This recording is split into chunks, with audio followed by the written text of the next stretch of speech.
Special Secretary Varaid Saab, Ambassador Ahmed Hussain Dayo, Director General, Foreign Service Academy, officers of the Foreign Office, ambassadors, excellencies, ladies and gentlemen, and I think I see some parents also from attending this function of today. It's a privilege and a pleasure for me to be here. Somehow, directly or indirectly, I am related to the Foreign Office. I will not read out the speech, so let me close it down. I want to connect with the heart with you.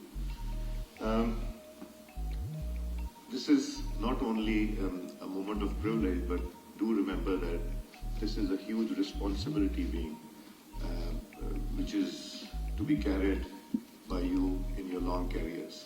You are the cream of Pakistan who get through competition exams, and then you finally get trained as officer of the Foreign Office. The world is changing, and I think we also need to change. Things are moving very rapidly, very fast, and in areas that we've never seen before. The trade war has started, terrorism has affected Pakistan the most, and when you will be assigned your postings wherever you get posted, your responsibility will be to project Pakistan. And that responsibility of not only projecting Pakistan, but making relationships with wherever you are posted and continuing with those relationships is extremely important. And I'll give you examples of that also. By the grace of Allah, I was entrusted the office of the Speaker in 2013. So I requested for a specialized officer to be sent from the Foreign Office. I got a panel of 3. I interviewed all 3 of them, and fortunately I got the best. And today he happens to be sitting here, Shafkat Saab.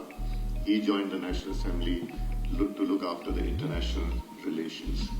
And how I found that how important diplomacy is, not only restricted to the Foreign Office, but to the Parliament also.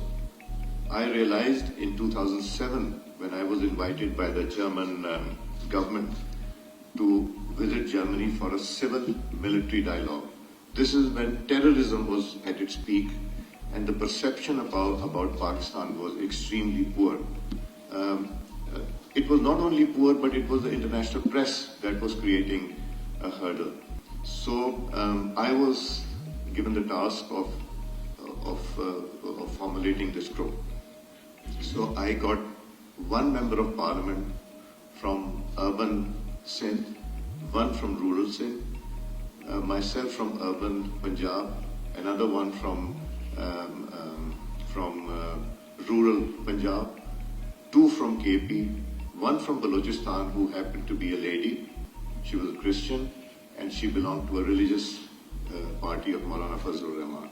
So we formed this group and we had discussions how to change the image. I was in opposition at that time. How to change the image of Pakistan in the eyes of these nations who are involved, indirectly or indirectly, in war against terror and in Afghanistan, and give them the confidence of what Pakistan is all about. I was fortunate. I got 5 officers from the armed forces. A VCGS, who later on became a Lieutenant General, commanded Quetta Corps. The other one, again, we had 2 rounds actually. So, and the other one also became Corps Commander Gujranwala. He was also in the VCGS office. And from different organizations where we prepared a comprehensive plan how to convey the message of Pakistan, what we had suffered, what we had lost, how our armed forces, our police, our people in uniform sacrificed their lives for Pakistan, and we were fighting a war for the entire world, not only for Pakistan. So we went on the trip to Germany. For good 7 days we were working from 9 to 9, and my friends from the armed forces said, I never knew that politicians can also work this hard. So we put our act together, we presented SWAT operation and other things, and finally we convinced the Germans that embargoes on Pakistan is not correct. We met the Finance Committee, the Defense Committee, their Armed Forces, Economic Affairs Committee, and Foreign Relations Committee. We could convey our message to them. That is when I realized that Pakistan Parliament should have friendship groups with different countries. And I never knew that I would be tasked with the responsibility of being the speaker in 2013. When I was given this task, I established 96 friendship groups in the Parliament with sister parliaments and proactive ones. And I can tell you my personal experience. I'm in touch with the former Iranian speaker, who's been a friend. I'm still in touch with members of parliament. I'm in touch with Turkish former speakers, former prime minister, former members of parliament. I'm in touch with a Russian former speaker who is the head of the external intelligence, and the present speaker, members of parliament. And I have a whole range of list and Shafkat Saab traveled with me to Russia also. And that relationship which we established in 2013-14 still continues, even if they are not in the same position, but they're in other position. And what is my interest? My interest is Pakistan. I do not gain anything personally from them, but yes, Pakistan gains if I have. And there have been many occasions where on international conferences, we have put our heads together, where we have tried to work together on causes and issues of interest to Pakistan. I will give you another example. I think you were there when we signed the conference with Russia. So I convened a meeting in Pakistan after an effort of 2 years, where the Russian foreign minister, who still is the foreign minister, refused to allow this meeting to go on between the speakers. But President Putin finally allowed it. We held a conference in Pakistan that was known as the First Speakers Conference. We had Russia, Turkey, Iran, China, Pakistan, and Afghanistan. The subject was how to collectively counter terrorism using the parliament as a tool and connectivity. That was a great success, and never before has Russia or Iran and Afghanistan signed on a document that says that resolution of Kashmir should be based on the UN resolution. That is what they signed, and we have got evidence of that, which is with the Foreign Office. It was because of the relationship and because we were able to convince. It's going to be your job to convince them what Pakistan is all about. Yesterday at the Overseas Pakistanis Convention, I did tell them, if you speak good of Pakistan, they will think that Pakistan is a good. If you project Pakistan poorly, you will be doing a disservice to the country and to yourself also, because if you speak against your country, you will not be held at that level in the eyes of those who you're speaking to. This is the kind of story that I'm telling you, that the connectivity and the relationship should stay. Day before yesterday, I had a delegation of 3 congressmen from USA, and one of them had signed a declaration against Pakistan for human rights. And I spent an hour and a half with them. I had invited the opposition who did not turn up, and the government, one from each political party. And I said, they had initially come here for discussion on trade. It is the Pak-US caucus. So 3 of them, I said, you want to discuss other issues, but I want to discuss another issue. And I said, during General Ziaul Haq's period, we fought a war when the Russians had invaded Afghanistan for the entire world. Our soil was used. What did we inherit? Guns and drugs. You left us high and dry. Then another period came after 9/11 that we were forced into a fight that was not our fight. And We sided with NATO, US and the entire world. What did we get? We got more refugees. And the third one was when the US abandoned and the NATO abandoned Afghanistan, leaving $8 billion worth of equipment. If we want to buy equipment from you, there are embargoes on us. But if we want to buy from Taliban at half the rate, we might be able to do that. And these are the arms and armaments that are being used against our armed forces, against our people, by killing, by murdering, I should say, our school-going children, our churches, our mosques, our hospitals, and these are the soft targets that they're targeting. And where is it originating from? From Afghanistan. Why is it that all terrorist organizations are together in Afghanistan? They don't fight each other there. But we are the targets. Why? Because of international conspiracies. It's geopolitical. So when we discuss with them, before that they'd come from GHQ, so they've got a detailed briefing on what terrorism, and we are losing our lives. They were talking of human rights. I did tell them that we should talk of human rights when we're talking of Palestine, when we're talking of Kashmir. And you're talking of human rights here because we have somebody in jail in Balochistan or somebody jail in Punjab. I did give them an example of the Jafar Express. Jafar Express, you might not be knowing the story, but I do. Jafar Express was attacked by terrorists. Now these terrorists, 4 of them were lying under the train.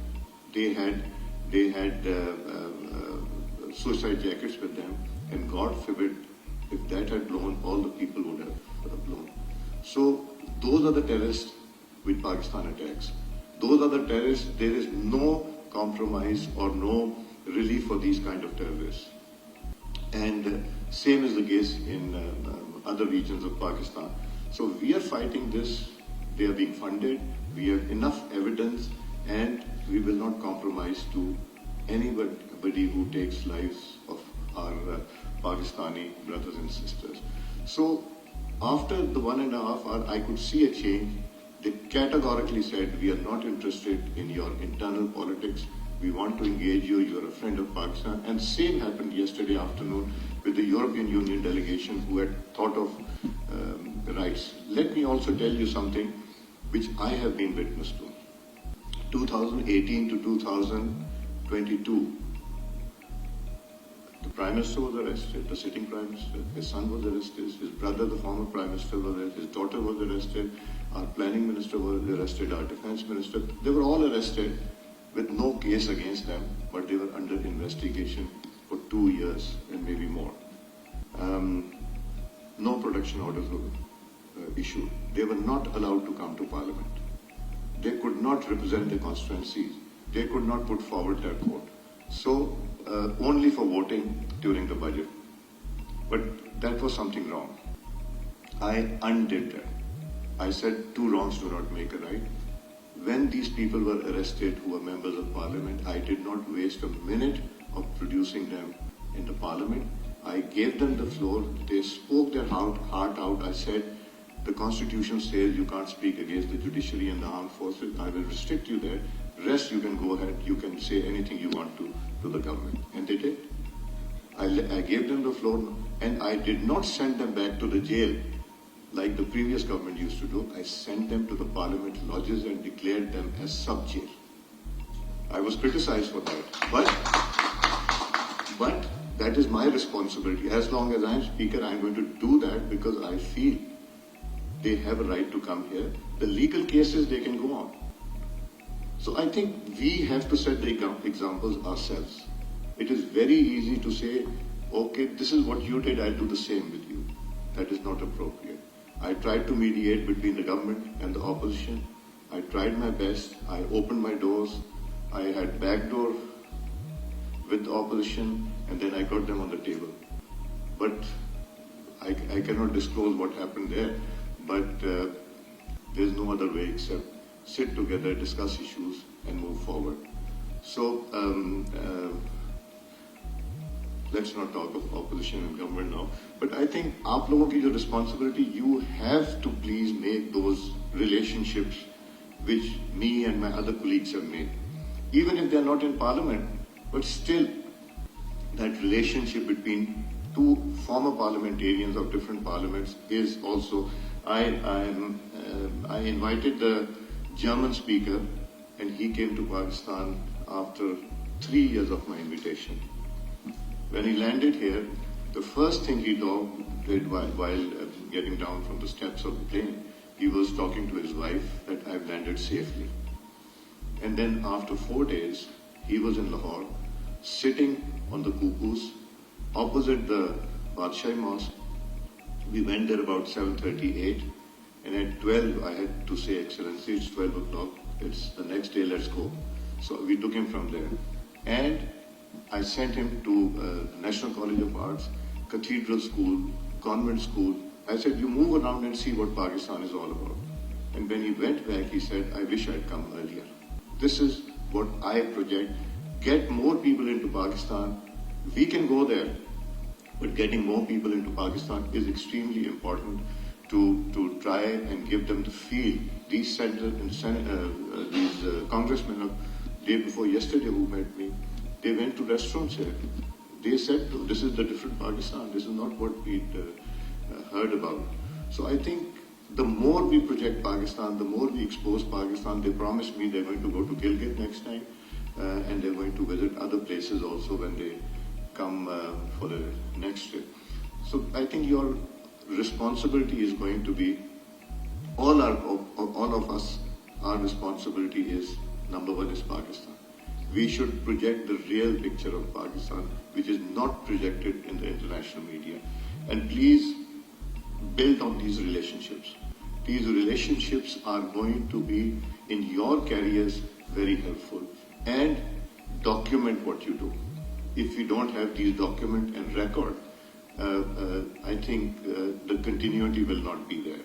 So whatever, I think your system is such that you have to document, but even if you meet a member of parliament or a member of official of any other embassy that you're working in, or that government, if you document that, that is going to be the guiding principle for the coming days of what the relationship is. Difficult times ahead and challenging times, you have age and youth on your side. Experience will come from the seniors, and I think as a team, you'll do very well. I wish you all the luck, and I pray that you succeed for the sake of your own careers and for Pakistan. I wish you luck, and inshallah we'll be meeting soon. Allah Hafiz, Pakistan.